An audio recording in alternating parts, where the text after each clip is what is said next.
É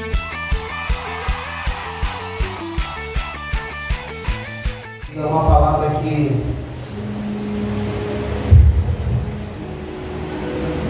vai na contramão de muita coisa que a gente tem ouvido hoje. E eu comecei a falar com Deus sobre isso. Mas, irmão, quando Deus fala uma coisa com você, eu aprendi que a gente tem duas escolhas. Abra sua Bíblia comigo, por favor. No capítulo 30 do livro de Gênesis. Nós vamos ler dois textos. Um texto do Antigo Testamento e um texto do Novo. Enquanto você vai procurando aí esse livro difícil de achar, Gênesis, eu quero agradecer a Bruna Wesley, meu amigo Leonardo, meu amigo Leonardo, foram lá na igreja, me fizeram um convite para estar aqui com vocês. Desde então eu tenho orado a Deus, tenho pedido uma direção a Deus do que dizer, do que falar, e o Senhor depositou isso no meu coração. Você achou Gênesis? Diga glória a Deus. Glória a Deus. Rapaz, tem gente boa de Bíblia aqui, né? Gênesis capítulo 30, versículo de número 37.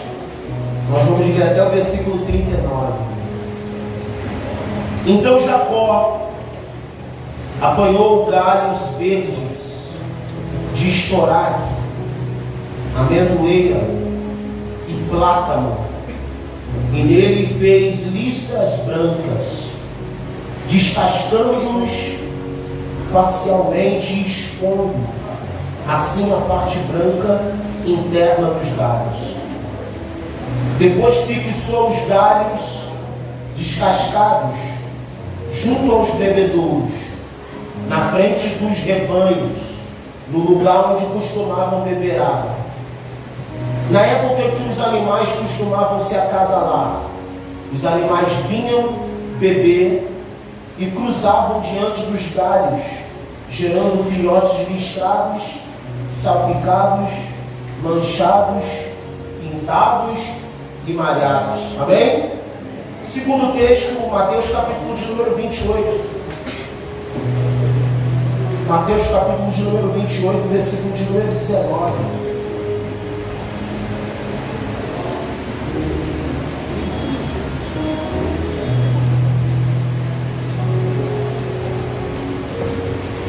Mateus capítulo de número 28, versículo 19, diz assim: portanto, ide e fazei com que todos os povos da terra se tornem discípulos. Diga comigo, discípulos. Diga mais forte, discípulos. Amém. Batizando-os em nome do Pai, do Filho e do Espírito Santo, ensinando-os a obedecer a tudo que vos tenho ordenado, e assim eu estarei permanentemente convosco até o fim dos tempos. Você celebra dizendo glória a Deus? Glória a Deus. Tome seu assento, por favor. Aí.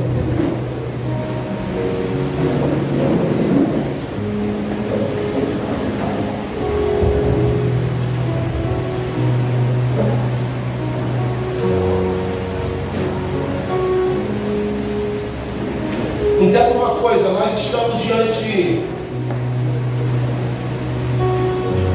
de um tema vocacionado, de uma chave, e nós precisamos virar essa chave. Nós nunca tivemos tanta propriedade para falar de algo que está no nosso coração como nesses últimos tempos. O cenário atual, mundial, político, brasileiro requer que os filhos de Deus tenham visão. Requer que os discípulos de Cristo tenham visão. E isso é muito interessante, porque talvez para você as coisas estejam confusas agora. Talvez você não entenda esse texto, o primeiro texto que você leu, que é o texto de Gênesis, capítulo de número 30, do 37 ao 39. Mas eu estou aqui para colocar uma lente nos teus olhos e fazer você entender aquilo que Deus me transmitiu. É sempre assim. Tem alguém aqui que igual é míope? Levante a mão, quem é míope igual a mim? Ó, tem alguém lá atrás. Ó, tem mais gente aqui. Irmão, se eu tirar o óculos eu não enxergo nada. Só vulto e cor. Mas quando eu coloco os olhos, a lente dos meus olhos, eu consigo enxergar as coisas de maneira clara. Assim somos nós diante das verdades de Deus. Às vezes não entendemos, mas quando Deus coloca uma lente nos nossos olhos, nós conseguimos compreender o que Ele quer dizer. O capítulo 30 apresenta dois pastores. O primeiro pastor é Labão. Labão é pastor de ovelhas, dono de rebanhos. Só que você não vê Labão erguendo altares. Você não vê Labão trabalhando de perto com o cheiro das ovelhas. Você não vê Labão se relacionando com as ovelhas. O pensamento de Labão acerca do rebanho das ovelhas é um só. Essas ovelhas me enriqueceram. Essas ovelhas me trouxeram influência.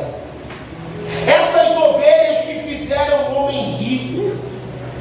O pensamento de Labão e a visão de Labão acerca das ovelhas, acerca do rebanho, é um pensamento carnal, é um pensamento natural, é um pensamento mundano.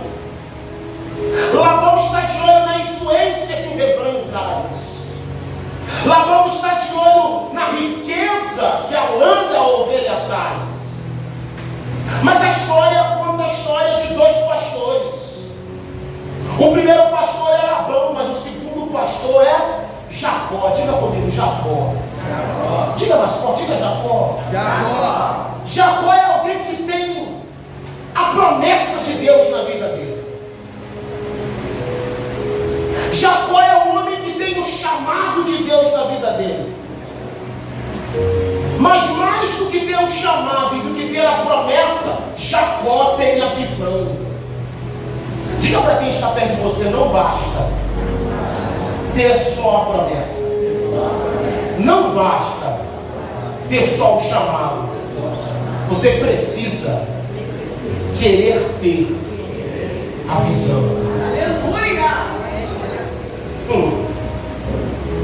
Por quê?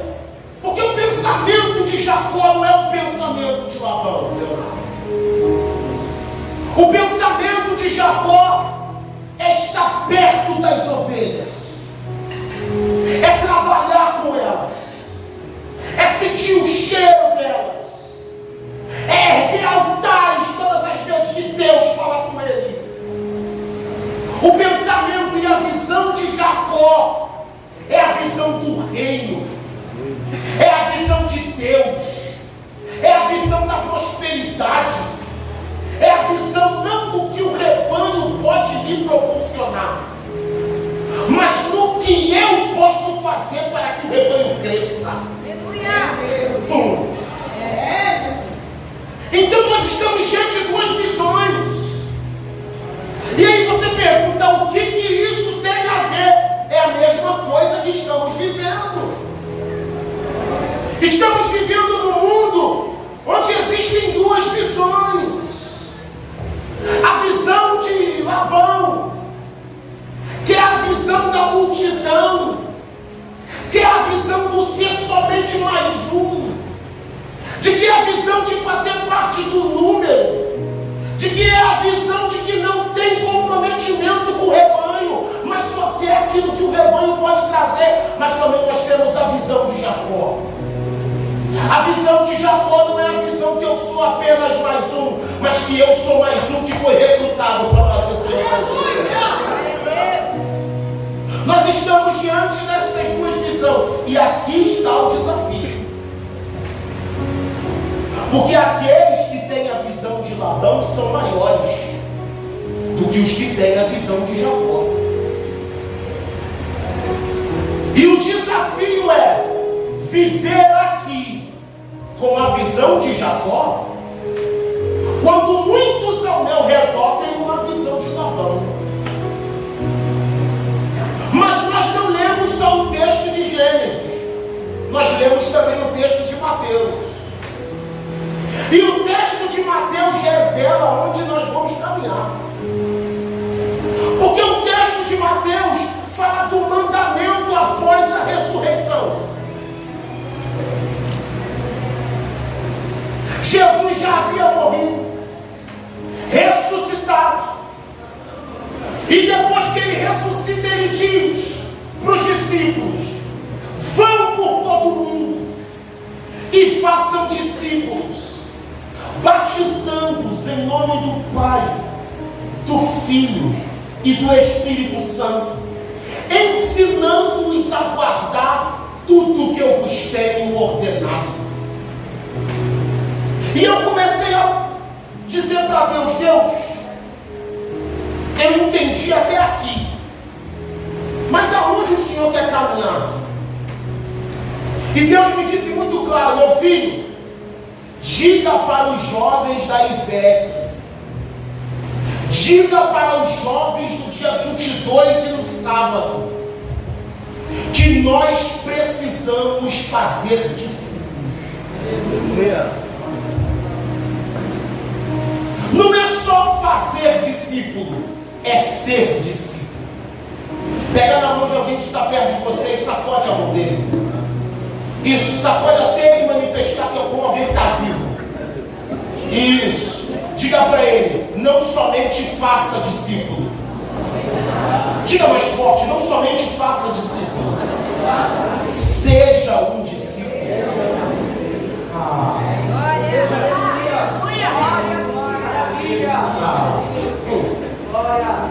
E eu disse: Deus, tá bom, mas qual é o processo que a gente vai caminhar para entender isso? E Deus me disse: o processo é a mesma coisa que Jacó fez. Porque se você não conhece o contexto histórico, me deixa dizer para você, Jacó estava trabalhando para Labão. E Labão começou a enriquecer, porque as ovelhas começaram a apropriar. E Jacó tinha manha, Jacó tinha senha, Jacó tinha o borododó da parada. Jacó começou a fazer as ovelhas crescer e Labão começou a enriquecer. Só que o texto diz que Jacó começou a ter filho. E quando José nasce, Jacó toma uma atitude. E ele diz para Labão: me libera. Eu preciso sair e cuidar da minha própria família. Eu preciso ter minha história. Eu preciso prosperar. Eu já trabalhei muito para você, agora me libera. E aí Labão disse para ele: meu filho, me diz quanto que você quer ganhar e eu vou te pagar. Eita, quem não gostaria de ouvir isso, né? Me diz quanto que você vai ganhar e eu vou te pagar. Mas Jacó deixou bem claro para Labão que o negócio não era dinheiro.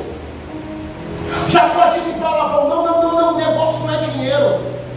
O negócio é que eu preciso viver algo para mim. E aí Jacó faz um acordo com Labão que não é vantajoso para ele. Mas é sempre assim, irmãos. Quem tem promessa e quem tem chamado de Deus, mesmo em algo que não vai levar vantagem, Deus abençoa e faz crescer. Aleluia. Jacó disse para Labão: vamos fazer o seguinte, toda ovelha que nascer manchada, salpicada, listrada, dá para mim.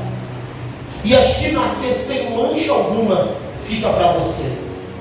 Por que isso é vantajoso para Labão? É vantajoso para Labão porque é muito difícil uma ovelha sair listrada.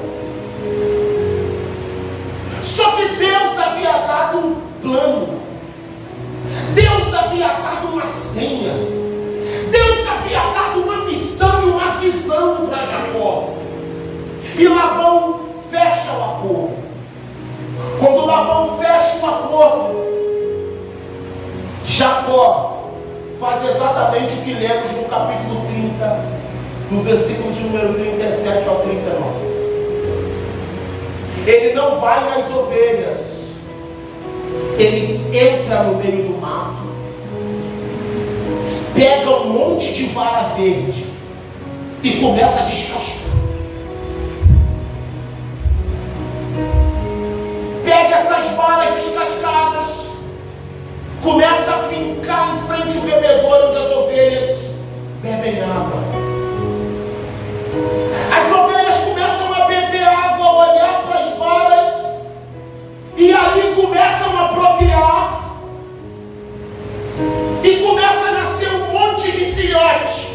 listrado e salpicado. E o texto diz que Jacó começa a enriquecer, que Jacó começa a ficar forte e poderoso.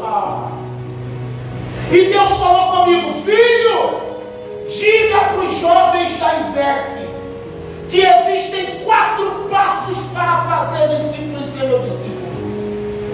E está exatamente aqui. A primeira coisa que Deus me mostrou nesse texto é que Jacó não se preocupou em investir tempo no rebanho.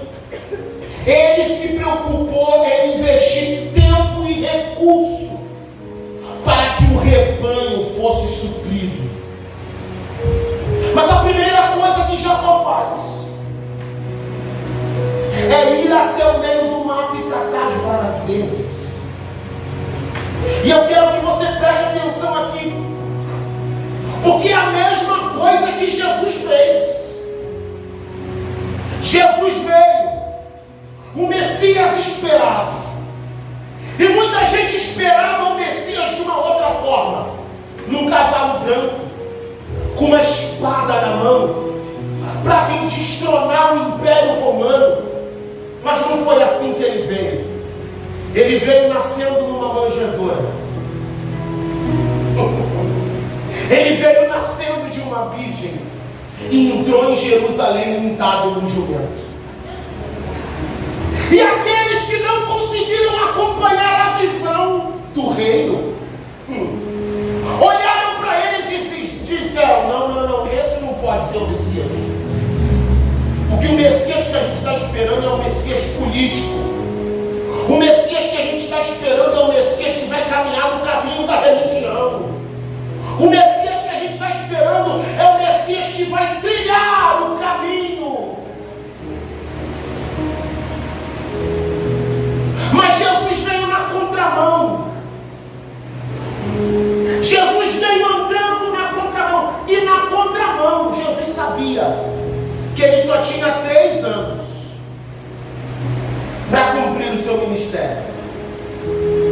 Mas nesses 3 anos que Jesus tinha para cumprir o ministério, no Evangelho de Marcos, no capítulo de número 3, no versículo de número 14, diz assim: Jesus escolheu os 12 e os chamou para estarem com ele, para os enviar a proclamar o Evangelho do Reino. Você entendeu isso? Jesus nos chamou homens e disse para eles: venham, que vocês vão expulsar demônios.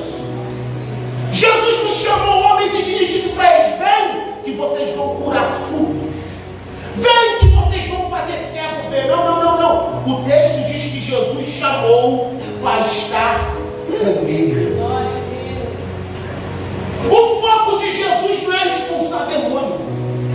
O foco de Jesus não era curar ninguém. O foco de Jesus é escolher 12 varas verdes no meio do mato e dizer: vem para cá, que eu vou fazer essas varas verdes serem transformadas. Aleluia! É exatamente isso que aconteceu aqui. E existe uma coisa nesse texto de Marcos capítulo 3, versículo 14, que faz a gente caminhar nesse trilho. Porque o texto diz: chamou para estar com ele. Processo. Para enviar a proclamar o Evangelho do Reino. Propósito. Você pode levantar a mão esquerda comigo agora e dizer: processo. Levanta a direita e diga: propósito. Levanta a esquerda e a direita dizendo: sem processo. Sem processo. Sem processo. Sem processo. Sem processo. Sem processo. É impossível cumprir o propósito. Deus está chamando-nos para passar pelo processo para que possamos cumprir o propósito. Aleluia. E eu fiquei pensando em algumas coisas. E eu falo aqui 4 verdades. 4 verdades sobre ser e fazer discípulos. A primeira verdade está no versículo de número 37. Jacó foi, pegou varas verdes. Diga comigo, varas verdes. Varas verdes. Diga mais forte, varas verdes. Varas verdes. Por que Jacó pegou varas verdes? Por que Jacó não pegou varas secas? O primeiro princípio é o princípio da maleabilidade.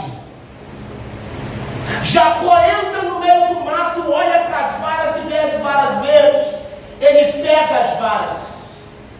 Por que o primeiro processo é maleabilidade? Porque maleabilidade fala de coisa maleável. E o que é uma coisa maleável? É algo mole. É algo que aceita a mudança de quem está o formando, de quem está mexendo com ele. É por isso que Jesus faz exatamente a mesma coisa. Jesus poderia ir dentro da sinagoga, olhar para aqueles homens e dizer: peraí, deixa eu ver quem é que sabe mais da Torá aqui. Peraí, deixa eu ver quem é o melhor tocador da sinagoga. Peraí, deixa eu ver quem é que sabe mais aqui. Não. Jesus foi na contramão. Ele não entrou na sinagoga. Ele foi para a beira da praia. E na beira da praia, ele vê homens pescando. Ele vê Pedro que tentou pescar a noite toda e não conseguiu. E ele só diz uma coisa para esses homens: me segue. E eles o seguiram. É Levi, que nós conhecemos como Mateus, que era cobrador de impostos, odiado pelo povo judeu, que quando bate com Jesus, Jesus olha para ele e diz assim: larga tudo e me segue. E ele seguiu. Eu não sei se você já parou para analisar.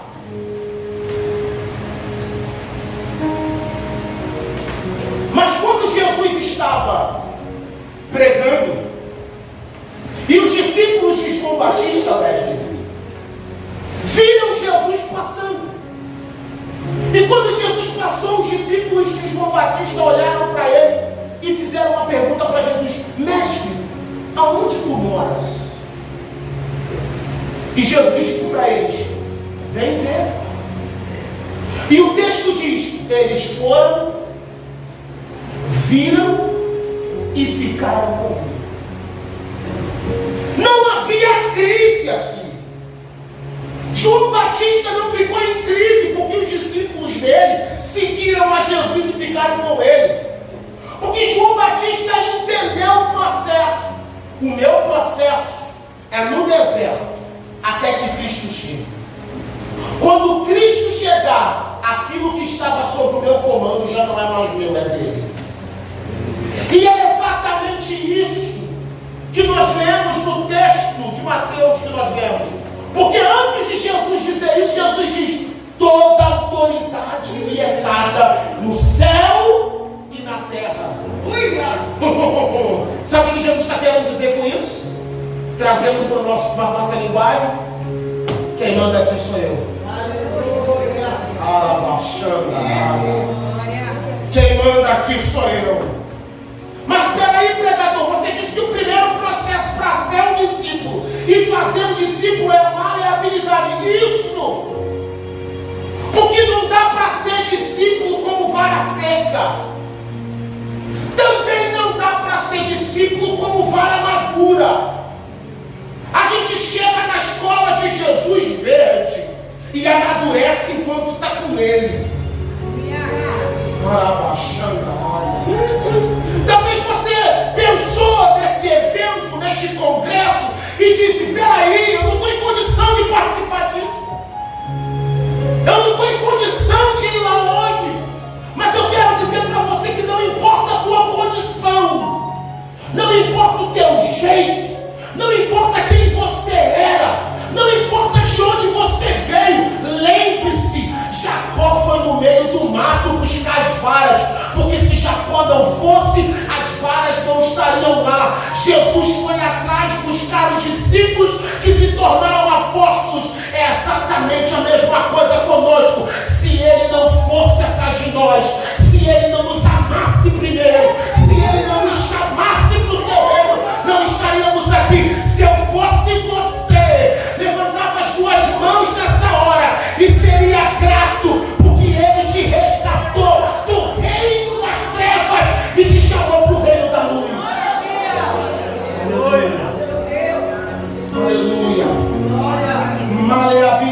Se submeta.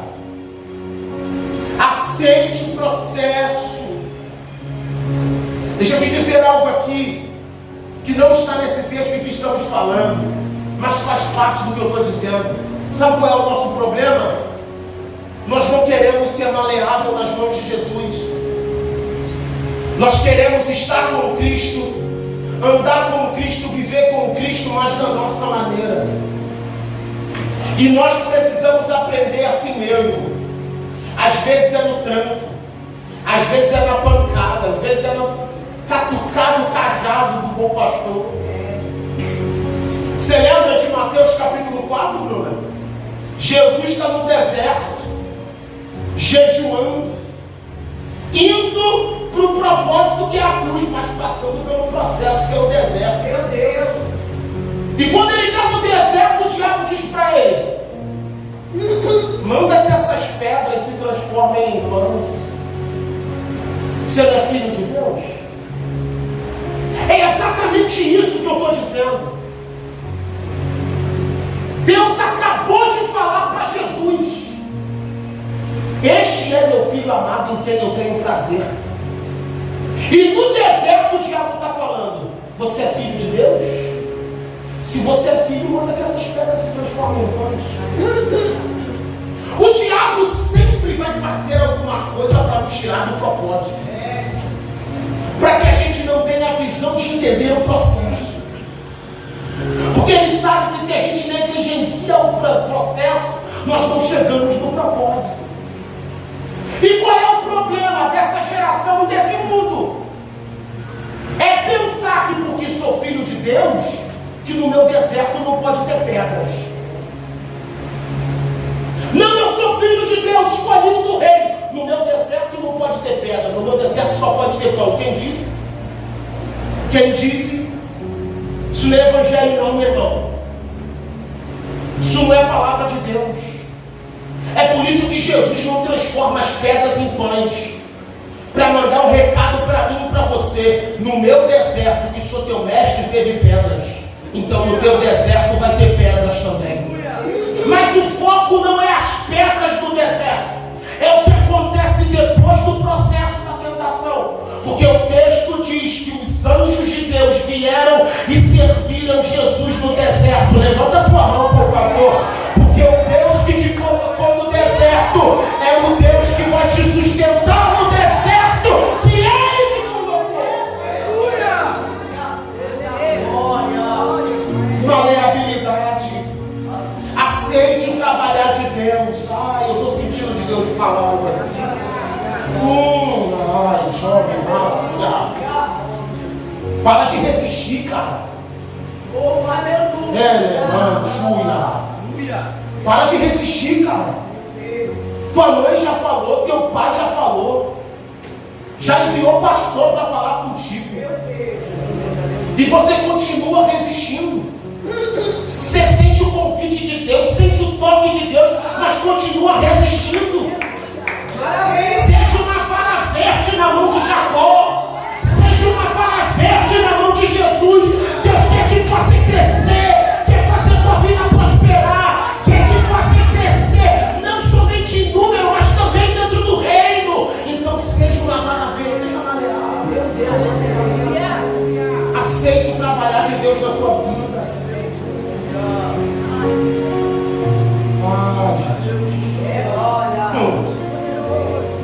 Mas a segunda verdade não é maleabilidade só, é diversidade. Porque o texto diz que Jacó colheu varas. Diga comigo: de álamo. Diga álamo, amendoeira e plátano. Diga álamo, amendoeira e plátano. Jacó pegou 3 tipos de varas. 3 tipos de varas. E aí você pergunta: mas espera aí, não é tudo vara? Não é tudo igual? Não é tudo igual não. Bata no teu peito e agora não diga para ninguém, diga para você mesmo. Diga eu. Diga eu. Não sou igual. a ninguém. Eu fui chamado, vocacionado, orientado para ser eu mesmo. Isso. Aleluia. Jesus faz exatamente o mesmo. Jesus vai lá e escolhe Pedro. Jesus vai lá e escolhe Judas. Jesus vai lá e escolhe Levi, Tomé, André, Filipe. São diferentes uns dos outros. Discipulado não se faz com todo mundo igual. Discipulado se faz com pessoas diferentes, mas no mesmo propósito. Nós precisamos entender isso. Assim como as varas não eram igual, nós não precisamos ser igual a ninguém. Aleluia. E qual é o problema? O problema é que às vezes você acha que Deus não pode usar porque você é você. Quando na verdade Deus está dizendo: ei, sua personalidade não me permite não deixar de usar. Pelo contrário, eu posso usar você sendo quem você é. Falando disso,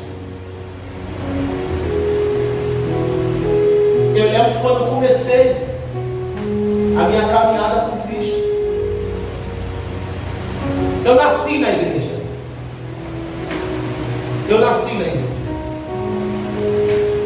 Quando era adolescente, escapava daqui, escapava de lá, pulava para cá, pulava para lá, mas Deus sempre me pegava e me trazia de volta. E eu lembro que eu sempre perguntava a Deus: Deus, o que o Senhor quer de mim? O que o Senhor quer que eu trabalhe? O que o Senhor quer que eu faça?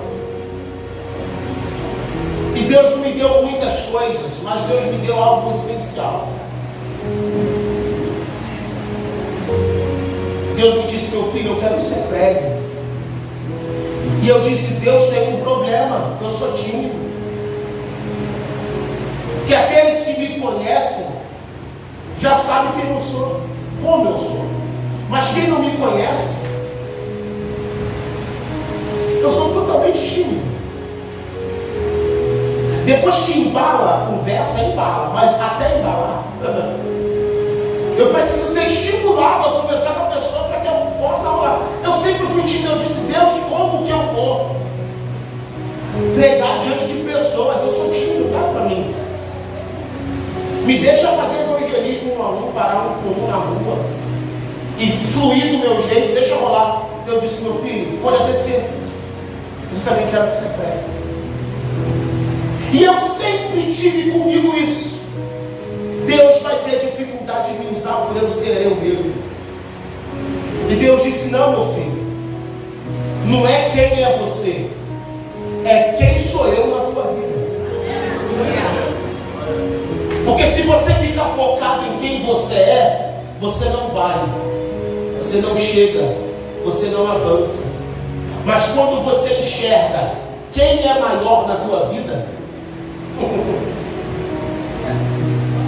e é assim que nós somos convidados a olhar para os outros também. Não é olhar como estão agora, não é olhar quem está na vida deles, é olhar o que Deus pode fazer na vida deles. É exatamente isso.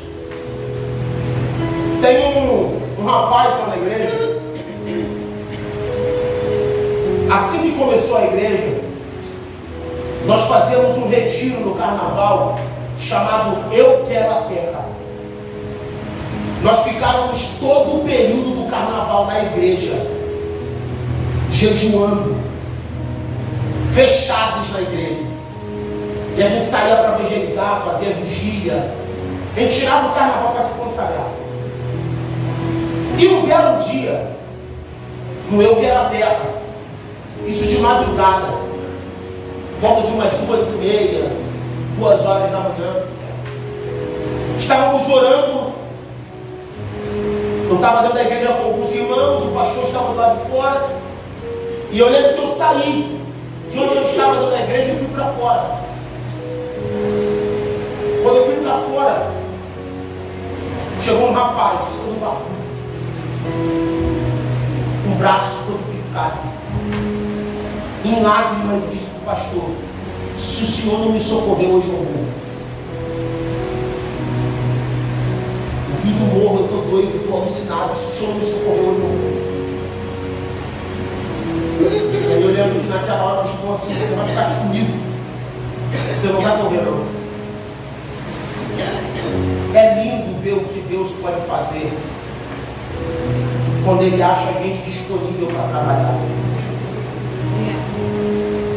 É porque eu posso mostrar uma foto do Barba para vocês hoje.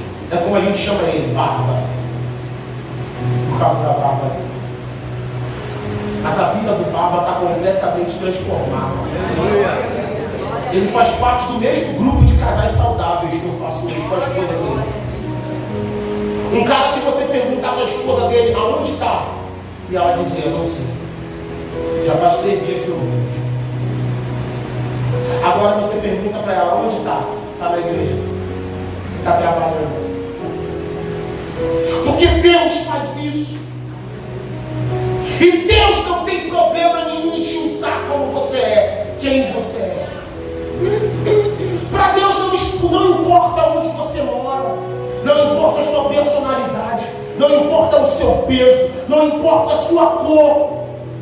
O que importa para Deus é se você está disponível para isso.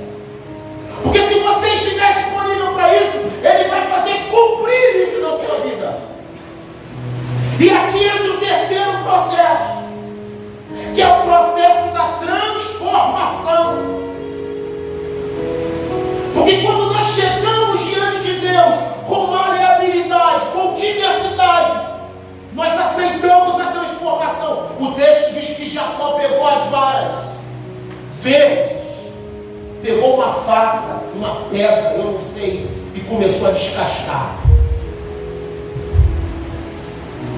Você pode dizer comigo: ai. Diga: ai. Ai, ser descascado sempre dói, irmãos. O processo, você vai passar pelo período de descascar, que é quando nós vamos sendo lapidados para que Ele possa nos usar. Exatamente isso que Jesus fez com cada um desses homens. Jesus os chamou, mas não prometeu para eles um evangelho mar-de-rosas. Não prometeu para eles um reino encantado. Pelo contrário, Ele disse para eles: nesse mundo vocês terão aflições, mas tem de bom ânimo, porque eu venci. E a nossa recompensa não está naquilo que inventamos, quando dizemos, e nós venceremos também, porque essa parte não existe. Então como é que a gente pode ser confortado, pregador? É na vitória dele. Porque se a gente entender que ele venceu, a gente não precisa entender que a gente vai vencer. Porque se o nosso mestre venceu, fica tranquilo, vai dar tudo certo no final. Mas por que serem transformados?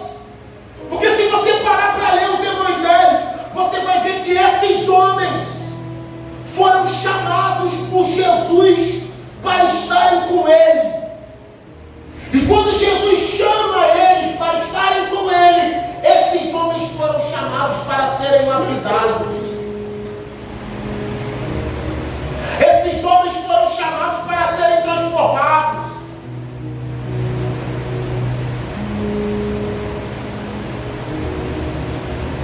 Não estamos aqui de passagem, estamos aqui para sermos transformados por Ele e para influenciar pessoas a serem transformadas também.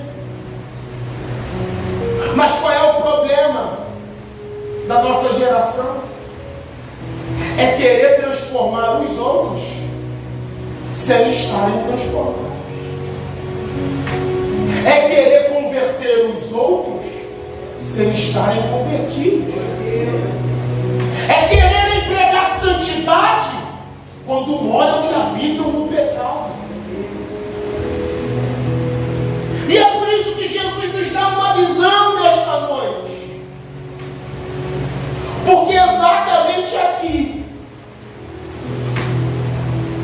quando eles são descascados, quando a vara é descascada, aparece o que está por dentro dela, e não a casca. Pregador, por que Jesus quer nos lapidar? Para que as pessoas não possam ver as nossas cascas, as nossas aparências, os nossos estereótipos, aquilo que a gente arrota para o mundo, mas para que as pessoas vejam o que está dentro de nós. Porque é muito fácil chegar aqui e dizer: eu sou um pregador, mas não viver de acordo com isso no decorrer da minha semana. Deus está chamando um exército que viva no Espírito e na verdade. A quarta é o processo da exposição. Porque quando eles são descascados, expõe-se aquilo que está dentro deles. Eles refletem aquilo que está dentro deles. E o texto que nós lemos, no capítulo 4, que vocês leram aqui, no capítulo 4, no versículo 1, Paulo diz para os Efésios: andem, cada um, de acordo com o que foram chamados. Sabe o que Paulo está dizendo? Paulo está dizendo: andem de acordo com o que Deus chamou vocês. Tem que estar na mesma medida,